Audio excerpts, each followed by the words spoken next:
Hello, my lovelies. Good evening. I apologize for being 8 minutes late, but my counseling session ran over this evening and I had to make sure I had my question in front of me. But we are going to have a really interesting conversation this evening. So I've had a gentleman send me in a question. And I'm going to jump in. If you are joining me, please let me know your first name, your city, state, or country that you are coming to me from. Okay, that would be wonderful. Let's have a great conversation tonight. After I read the question and I talk a little bit about it, if you would like to join me here live, if you have a question yourself, just put in a request and I will bring you on. Or if you have a question and you want to put it in the question box at the bottom, or you want to put it in the comments. I'm going to try to keep up with the comments, okay? All right, so he writes, I hope that you and yours are doing well. I wrote you because this is an issue I see many people really don't know how to handle it. I am 50 years old, never married, and no children, but for some reason, all of the women that I can't connect with spiritually, personally, or in business have been married or not married and have children. I don't want to sound negative, but when it comes to already made families, I'm not fully into it. And maybe it's because I haven't met the right woman. Thank you for discussing and bringing insight into this major decision for some. My question is, how does one enter into a partnership and marriage with someone who already has a family? Okay, that is our question tonight. So let me see, I got a request already. All right, I'm going to answer this question and then I'm going to take on that request. So here are my thoughts about the once previously married single mother and the single mother who has never been married. So number one, you know there is a difference. A lot of people want to make you believe there isn't, and there is. Sorry, but I'm not sorry. There is a difference between a woman who's been married and is now divorced or widowed and is a single mother, and a woman who has never been married. So that's the first thing. The second thing is you're going to ask yourself how many children this person has, if those children are by the same man or not, because again, it matters. We keep trying to say things like that don't matter, and it does matter. Okay, so if I have 3 children myself. And if I had 3 children and they all had a different father, that is information that you need to know. That is telling you something about my decision making. And you need to know that. And in this modern day era where we want to be so politically correct and we don't want to, say anything about a person that has multiple children by multiple people, I'm old school. Okay, I wasn't born in 2010. Okay, I was born in 68. And some things are common sense. If a person has had children over and over and over by different people, they're not making good decisions, they're not using birth control or protection, like that's telling me you're not a good decision maker. You don't make good decisions, or you make decisions based on your feelings. And that's something that I need to know. So I've been married. I'm now divorced. I had 3 children from that marriage. The end. Like that's my story. And would I have stayed married had things not happened in that marriage? I sure would have. I'd be with that man today. But things happened in that marriage that made it impossible for me to stay in that marriage. And I did everything I knew how to do, and that marriage could not have continued. That's a totally different situation than if I had 3 children, each of them have a different father, I'm in and out of relationships, totally different. Sorry, but that's what it is. But a lot of people feel away when I say that, but it's the truth. So to this gentleman, I would say this. I personally know plenty of men who are 50, they've never been married, and they don't have any children. And that's the decision that they've made. And to that, I would say to them, everybody knows this is my stance. I believe that people who have children should date people who have children. And people who don't have children should date people who don't have children.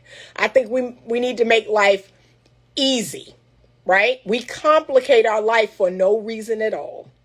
If you don't have kids, don't date people that have kids. Like, it's as simple as that. And the woman can be lovely. She can be a wonderful woman, but you would be complicating your life if you did that. But here's what I will say. There are some really great men out there who have decided, okay, I'm okay with dating a woman who has children from her previous relationship.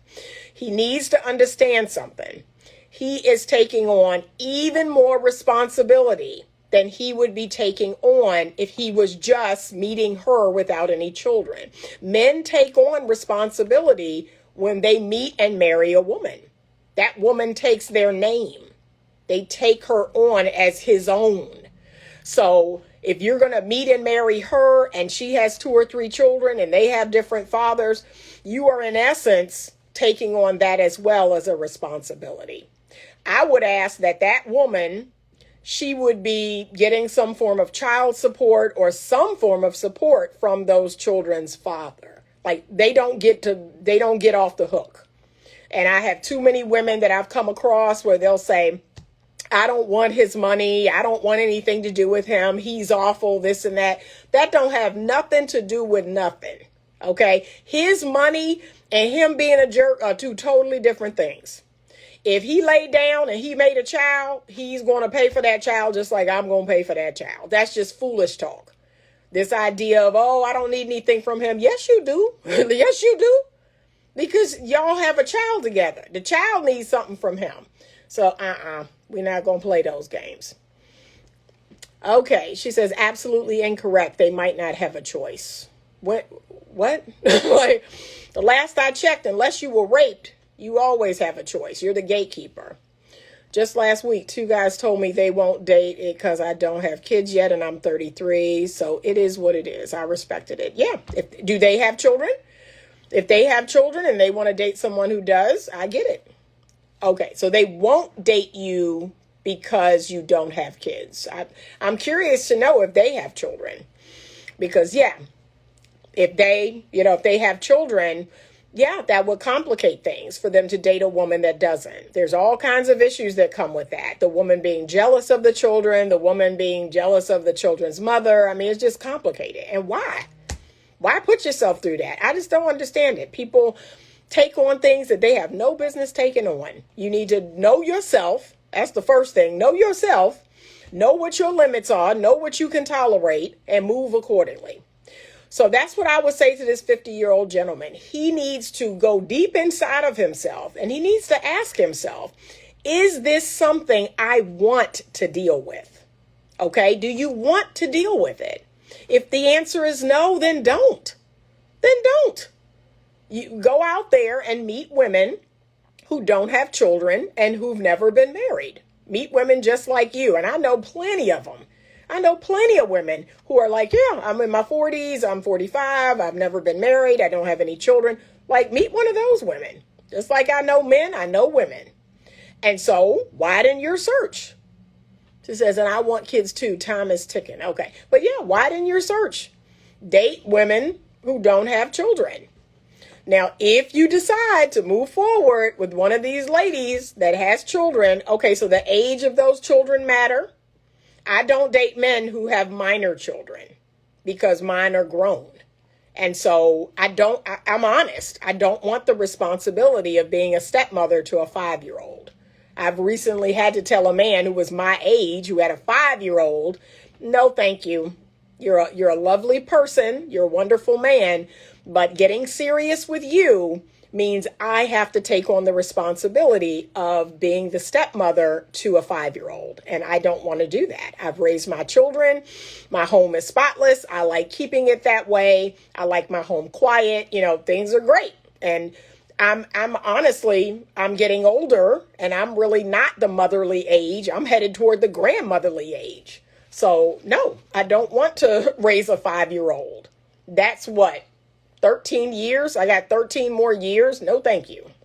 But see, you got to know yourself. You have to be honest with yourself, and then you got to be honest with other people. Some people can't be honest with other people because they're not honest with themselves. Be honest with yourself and answer that question truthfully, and then move accordingly. Okay. But yes, there are men in this world who have decided to take on single mothers and their children. They're beautiful people. They're wonderful people, the men who do. And if they're a good man, if they have something good to bring to the table and they decide that that's what they want to do, that's wonderful. I think that's amazing. But just understand what you're signing up for. Just understand the level of responsibility that you're putting yourself in. And I would tell a woman the same thing. If she met a man and that man had 3 kids and those kids were all under 18, that's a whole lot. There's a whole lot that y'all not going to be able to do because he have those children. So you need to decide, is that something you want to deal with? But what people are out here doing today, they're finding this one person, thinking that's the only person they can be with. That person doesn't meet the standard, and they're going to bend and twist them into the standard. And we don't do that over here.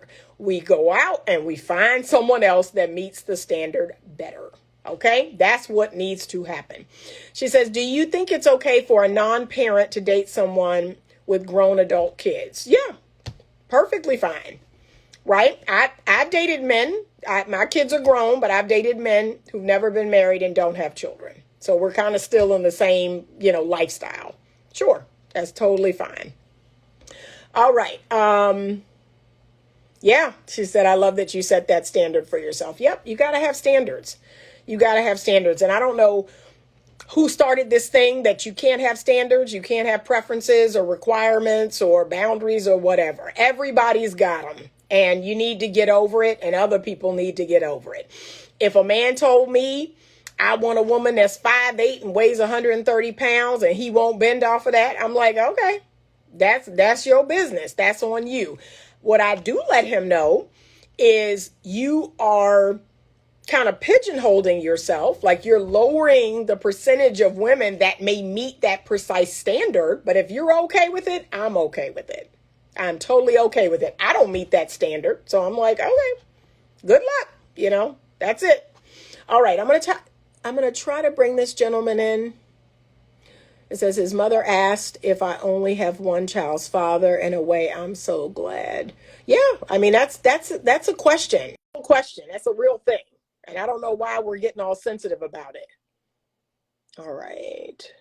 Why won't it let me bring someone in? That is so odd. This is okay. It looks like his request has dropped. All right. But if you have a request, you may put it down below. I have kids with my wife, but unfortunately I need a divorce. But I feel like I will be divorcing my kids as well. You will not. But I'm going to be honest with you, your kid's life and your life will change dramatically. What will help with that, if you and your wife live close together, right? That will help tremendously. So the closer you all can live to each other, and if you want to do a 50-50 split, then your kids will have quite a good benefit of having their mother and their father in their life. So that would be a good thing. What would really not be great is if you and her split up, you moved far away, you weren't able to parent your children the way you want. If she was difficult in parenting your children, then yes, things would get very, very complicated. But ideally, studies have shown us that if 2 people have to split up, they shouldn't live more than 20 minutes apart, and they should, for the most part, try to be as understanding and as cordial as they can be. They have to be good co-parents. So there's no bashing each other. There's no talking bad about each other. Okay. She says, yes, my children's father does not live close. I wish he did so I could focus more on me and my rest, my new relationship. And I don't know if you moved away or he moved away. But ideally, that's what we want to happen.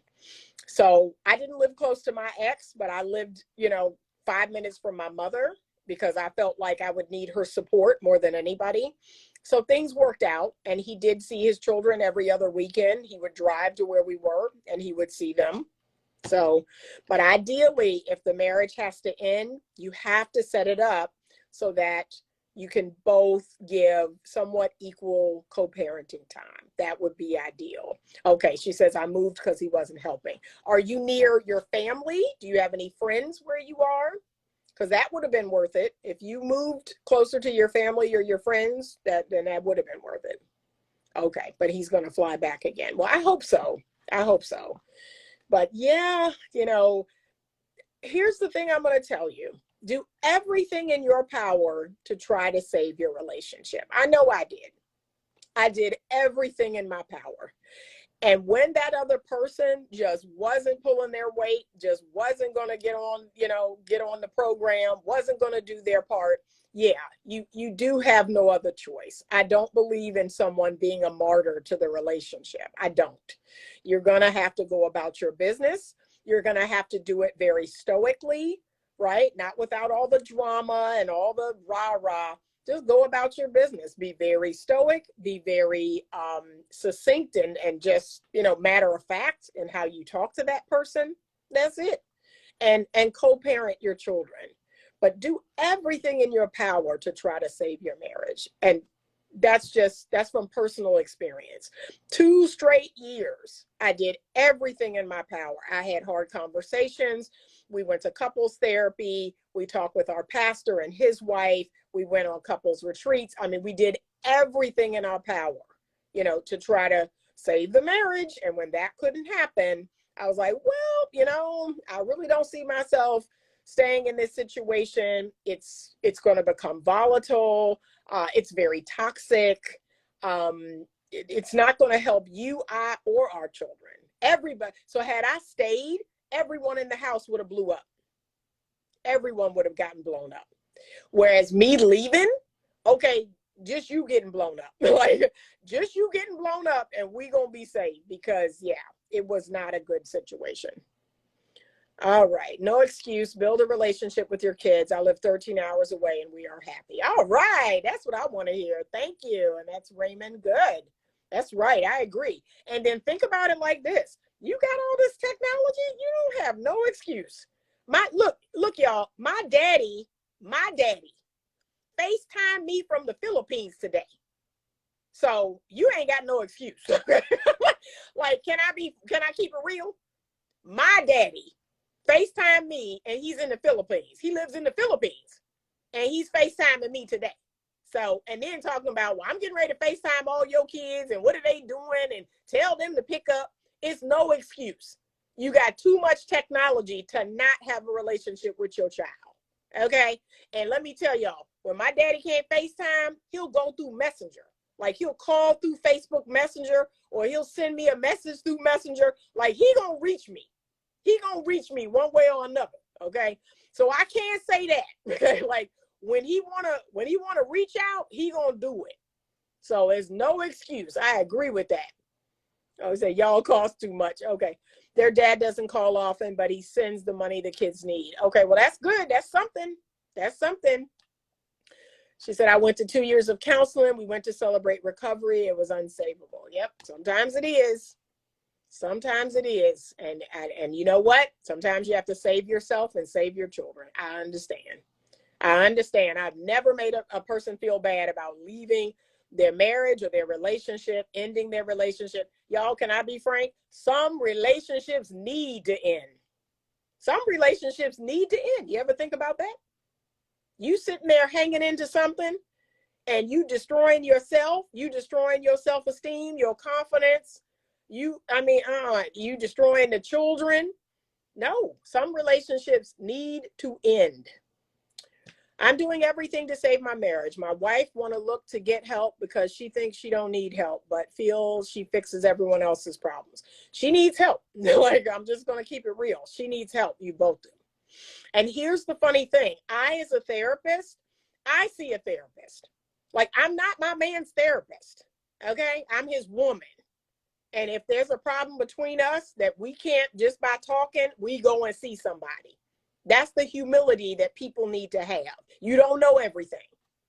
And I'm a therapist and I don't know everything. So yeah, she need help. My child asked if mommy could live on one side of the world and daddy lived on the other because we were so toxic. So now she calls my partner now dad. No one told her she had to. Well, if he's being more of a father figure, I understand. Do you think using the term baggage in reference to someone's kids or past divorces or baby mamas, daddies is offensive to say to them? I do. I don't like the term baggage. However, we have to be adults about it. People do bring things, they bring their past lives, they bring things from their past lives with them forward.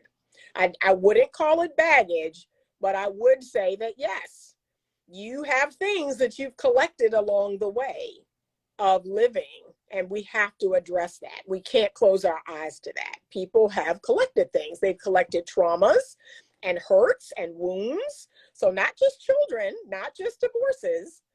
They've collected bad attitudes. They've collected a whole lot of things. So it's not just, why is your dad in the Philippines? That's where he lives. His wife and son live there, and he lives there. He'll be back probably in a year, but he lives there. Yep. Be careful when marrying someone that may have family members living with them. It can also feel like you are marrying someone with older kids. Yeah. Again, I'm not going to call it baggage, but pay attention. Pay attention to the things people are bringing from their past lives. So yes, it could be family members. It could be older kids, adult kids. I dated a man who had an adult son living with him, and I was very aware of the dynamic there. It was a very codependent dynamic. And so even though his son was a grown man, I was like, this isn't cool. Like, this is not cool. Like, we can't be how we want to be because you got this grown man living in here. And, he wasn't half working. He wasn't doing anything. So that was a problem. I was like, yeah, this isn't good. Good evening. I'm the best dad in the world. My bad. Best father in the world. 6 kids with 1 woman. All right. Good for you. My brother's baby mother took the phone he sent for his son to communicate. I had to let her know to stop the madness. Yeah, please. Because, hey, he did the right thing, which is, hey, I'm going to get my child a phone. I'll call him directly. I don't need to go through you. But y'all got to be careful with who you laying down with. You got to be careful with who you having kids with. And I spoke about this earlier. Men, you got to think with the big head and not the little head. You need to vet women better. You're letting your loins make these decisions for you, and then you're going to have a lifetime of heartache. And I'm not talking 18 years. People keep saying, 18 years. No, you're going to have a lifetime of heartache. Because when you at your son's graduation, college graduation, wedding, he have a baby, she going to be right there.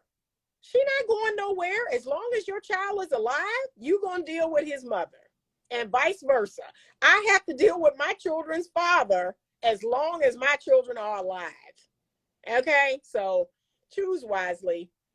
Choose wisely. Use the big head and not the little head. That big fat behind is not going to be a good mother to your children. Okay, that banging body, that BBL, is not going to raise your kids. All right. That's something, but money won't replace his voice that he needs to hear. Yeah, no, unfortunately. But you know what? Sometimes we got to take what we can get. Right? I can't make anyone do anything. The only thing the court can do is make that person be responsible financially. And so, yeah, I'm going to go there. That's all I can get. And that's what it is. It's going to help me out financially. It's going to give me some breathing room. I take care of my little ones' doorstep kids. Okay. She says, yeah, but I was advised I shouldn't be the one forcing him to call them and me calling them.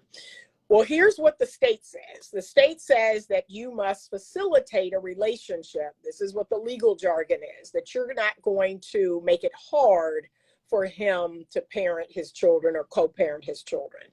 But the truth is, no, you don't have to make him. You don't have to say, hey, you need to call your kids. Hey, why haven't you called? Hey, no, you don't have to do that.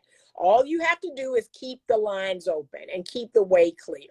If he never, shows up, that's on him. You're not doing anything to alienate him as a parent. So that's all you can do. Keep those lines open and, just be the best mother you can be. I am an excellent mother. I've never wavered in that. Everybody says so, and I own it. I am an excellent mother.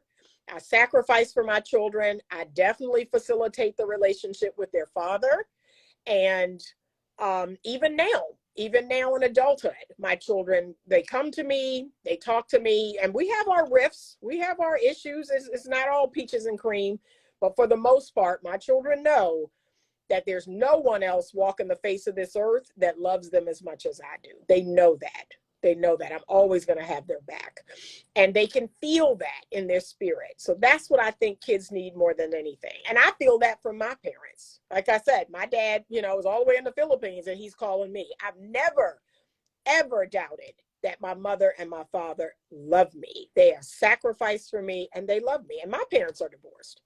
So, but they've done what they needed to do. So do the best you can do.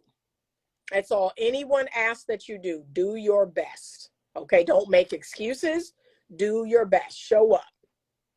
All right. Hello. I've been married 43 years in a loveless marriage. Wow. So now it's to the point where, you can ride this thing out. You can just be good friends.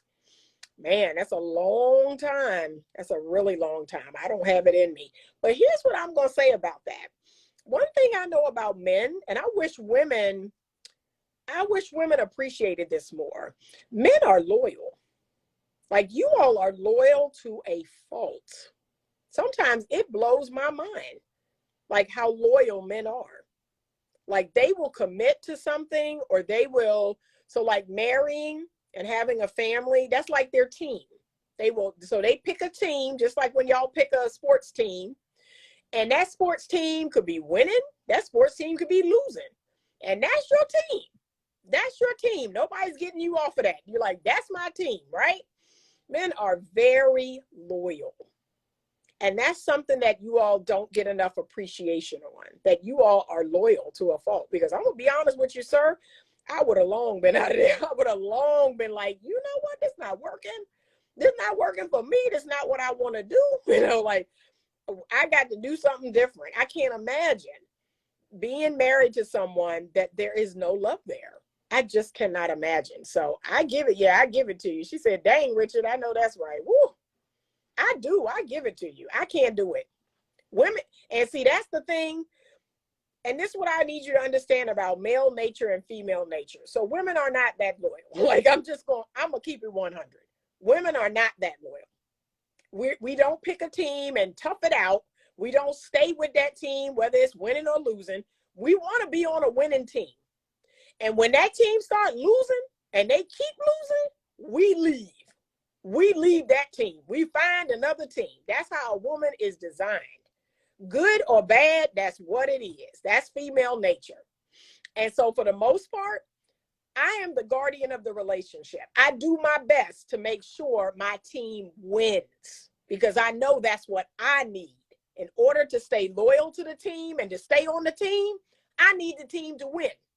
So I'm going to do my part, right? And because I know men are relatively simple, they're not that difficult, they're not that hard to please, I'm going to do that.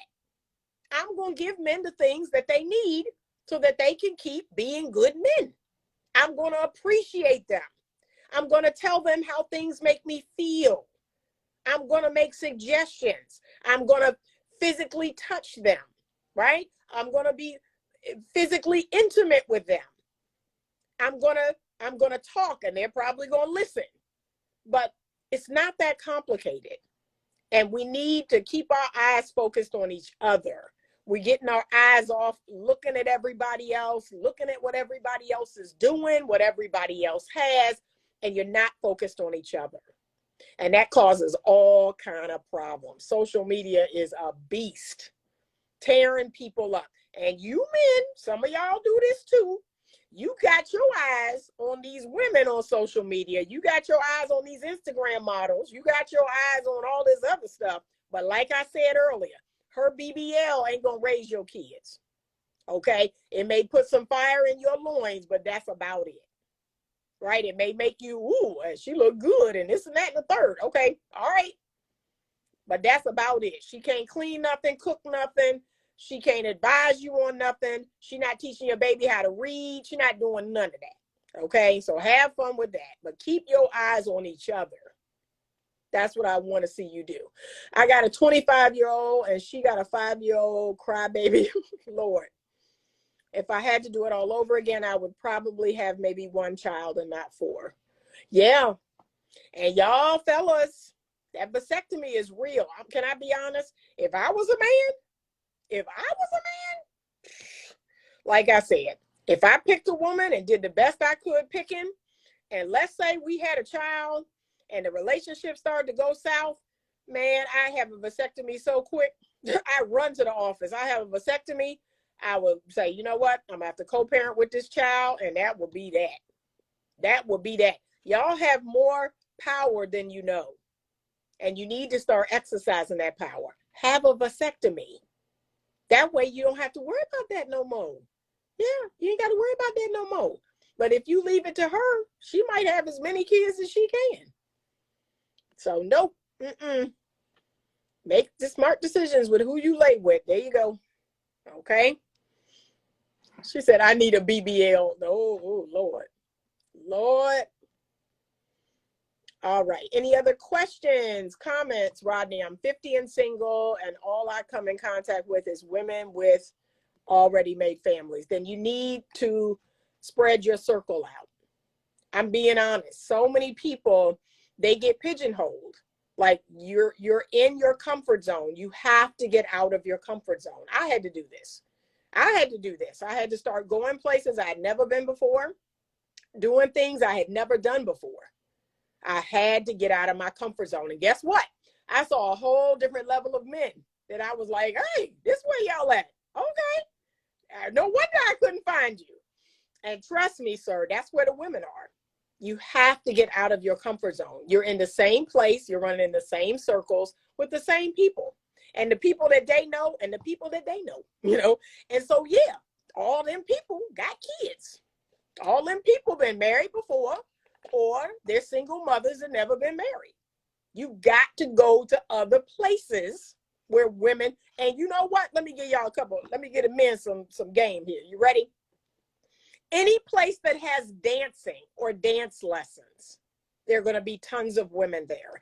Any type of conferences, any type of shows, tons and tons of women. And women that, again, not married and don't have any children. What was the last thing I went to? And it was nothing but women in there. Singles events. I went to a speed dating singles event. There was tons of women in there. Tons of women. And some of them had never been married and some of them had no kids. You have to get out of your comfort zone. But you're running in that same circle, and that circle has kids. So you have to get out of that circle. Any type of fundraising event, any type of fraternity or sorority party or ball. See, those are the places where you're going to find women who maybe they're your age and their kids are grown, or, you know, they've never had any children. That's the thing. I run into women like that all the time. So you must get out of your comfort zone. That's the thing. But if that's not what you want, don't accept it. Do not accept what you don't want. I can't put it no plainer than that. Too many people are doing that. Oh, I don't want somebody to smoke, and they're dating somebody that smoke. I don't want nobody to do this, and they dating. I don't want a drinker, and they dating somebody to drink. Stop. That's a scarcity mindset. There are plenty of people out here that don't have kids. Their kids are grown. You just need to find them. Okay? There are plenty of people out here that don't smoke, don't get high, don't drink alcohol. Find those people. Stop settling for what you don't want. Those people exist. All right. I've seen some of those need definitely stay in some situations. They're committed. Oh, yeah. She says loyal. That's a stretch. No, it's the truth. Men are loyal. Men are loyal. They really, really are. And see, it's sad to me that women can't appreciate that. Men are loyal. They're loyal. And even, let's go here, and I'm going to go here. Even the men that got side chicks, they married and they got side chicks, or they cheating, they not leaving their wife. They not leaving their wife. They gonna stay right there. Now, we will leave. We will go about our business, especially if we found a better man. We gone. But men are not like that. They commit, they make a commitment, and most of them tend to keep it. It's rare that a man leaves his wife for his mistress. I want to say it's like 23%. That's what the study showed. So no, most men are not. I've seen it. I've definitely seen some men stay in some situations. Yeah. We have to start lifting each other up and not bringing us down. I agree. That's why I make the content that I make. For sure. How important is it for couples to have similar interests? So the most important thing is that you have similar values and morals. That's the first thing. The second thing is that you have compatible lifestyle. The last thing is that you have similar interests, right? Most of the men I date don't do the things I do and don't like the things that I do, and vice versa. And we have wonderful relationships, right? It gives us plenty of time to ourselves or with our friends, and then we find things that we like to do together. That's it. But this whole, oh, I like this, and this, and he got to like this, and this. No, you're individuals. You're autonomous individuals. And healthy relationships have closeness and they have space, right? And in that space, that man can go and bike ride, or he can go and roller skate, or he can go and, shoot at the range. He can go and do things. You ain't got to be up under him all the time. And then you can go and do what you want to do. And guess what? When you come back, you have something to talk about. So if y'all are the same person, trust me, that's going to get old real fast. But no, values and morals is number one. So my value must align with the man I'm with. Education is my value. Freedom is my value. What's another value? That spirituality, faith is my value. That has to align. I like to do a lot of silly stuff. I like to garden, and most men don't like gardening. That's called so what? And I'm going to go home tonight and water my plants, and that's okay. But he must be a man of faith. He must appreciate, learning and growing. Like, those are the things that are most important. Okay? All right. How do I get a good woman to understand the value of a prenuptial agreement? You got to find a logical woman.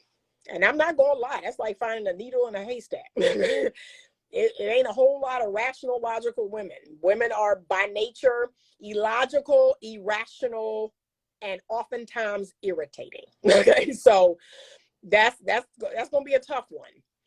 But you're going to sit down and say, look, this is what I want to protect. I want you to protect yourself as well. And if we're going to do this, that's my requirement. That's my standard, that I must have a prenuptial agreement. And as long as that prenuptial agreement is fair, okay. But you're going to try to appeal to her logic. And again, it's going to be tough because women by nature are feelers. They're very emotional. And it doesn't matter if it makes sense. They just, if it doesn't feel good, they're not going to do it. So you really need to search out. And how about this? This is one way you could do it. Find a woman who has something to lose. Find a woman who has something to lose. And then she may be like, you know what? You're right. We need to get a prenuptial because I got some stuff and I ain't trying to lose it. So, all right. He says, I value my peace. Yeah, it's heavy on the irritation. Oh, Lord. But it's true. It's true. And that's, that's our female nature. And until you do the work and you become a more balanced woman, you are going to, be very irrational and illogical. People in general are irrational. That's the nature of people. They are very irrational. They do things that don't make no sense. And y'all know I'm telling the truth. Y'all have done it. I've done it. I've done some things that don't make no common sense. And I was like, what am I thinking? So, but women especially, like I said, we do things that just don't make sense. And yes, vet your person. Vet your person. Make sure you're doing your due diligence. Stop putting how you feel and how sexy that person is ahead of logic, ahead of things that okay, I need to know, what's their credit score? Does this person pay their bills? Does this person, are they kind to other people? Are they responsible? Do they work? What is their work ethic? See, these are the things that happy, healthy, long-term relationships are made of. Not the physical stuff, not the, ooh, girl, he told me what I want to hear. Okay. Oh, did he work? Where he work at? How often do he work? Like, nah, that's not gonna pay no bills. And what does he do? And is he kind? What's his relationship like with his mother, with his father, with his children, with their mother? These are the things that matter, the things that tell you about a person's character. That's what matters. It's not just about how they look or how they make you feel. It's about that person's character. Okay. So, all right. Thank you so much for joining me tonight. I hope this was helpful. If you're coming in on the end, please check out the replay. I'm going to save it right now. I'm running out the door so that I can pick my daughter up from work. And I will not be going live for a little while. I'll be out of the country from the 16th through the 26th. And when I tell you all, I need this vacation in the worst way. All right, last question. He said, how long did it take you to heal from your divorce? 5 years. 5 long years. I did not date for 5 long years. But that's why I have the peace I have today. See, I did the work on the front end instead of all this foolishness on the back end. That's why I don't have no foolishness in my life, because I did the hard work. So, yeah, take the time out, do the work. Don't rush into something else. Sit with yourself. I'm my own best friend. You should be your own best friend. If you can't stand to be by yourself, that's really saying something about you. Okay, so remember that. All right, have a great rest of your week and weekend. I wish you all the best. Thank you so much for joining me tonight. And as always, stay open to love.